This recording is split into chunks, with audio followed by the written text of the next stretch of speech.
ఖాళీ ఉంటే నాకు ఏమనిపిస్తుంది అంటే మా చెల్లిని, మా అక్కని, మా అన్నయ్యని, మా మమ్మీని చూసుకోవాలని కోరిక. నాకు 24 గంటలు నేను సంపాదించిన ప్రతి రూపాయి వాళ్ళకే చెందాలి, వాళ్ళే మంచిగా ఉండాలి, నా వల్ల వాళ్ళ మంచి అన్నం తినాలి అనే నాకు ఒక ఫీలింగ్. ఎందుకంటే మా ఊళ్ళో మాకు పొలాలు లేవు, ప్లాట్లు లేవు, తినడానికి మాకు ఇప్పుడు చనిపోతే పెట్టడానికి పొలంలో ఒక జాగా 10 ఎకరం భూమి కూడా లేదు మాకు. అంటే సేమ్ ఫ్యామిలీ మాకు, ఓన్లీ ఇల్లు మాత్రం చిన్నగా ఉంది. అది ఇప్పుడు అన్నయ్యకు 3 ఆడపిల్లలు, ఆయన ఆటో నడిపిస్తాడు. 3 ఆడపిల్లలు అంటే ఆ 3 ఆడపిల్లలకి ఆటో నడిపిస్తే డబ్బులు ఎక్కడి నుంచి వస్తాయి?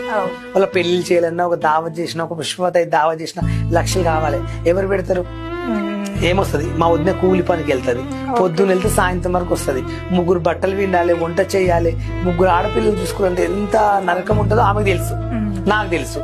నేను ఎప్పుడైనా నా ఫ్యామిలీ కోసం ఆలోచిస్తున్నా. నేను ఎవరు నన్ను ఇట్లన్నారా, వాళ్ళు ఇట్లా అంటున్నారు అంటే అంటే అనుకోని నేను ఆరోగ్యంగా ఉంటా. ఎందుకంటే నేను ఆరోగ్యంగా ఉండాలి, మా ఫ్యామిలీని చూసుకోవాలి.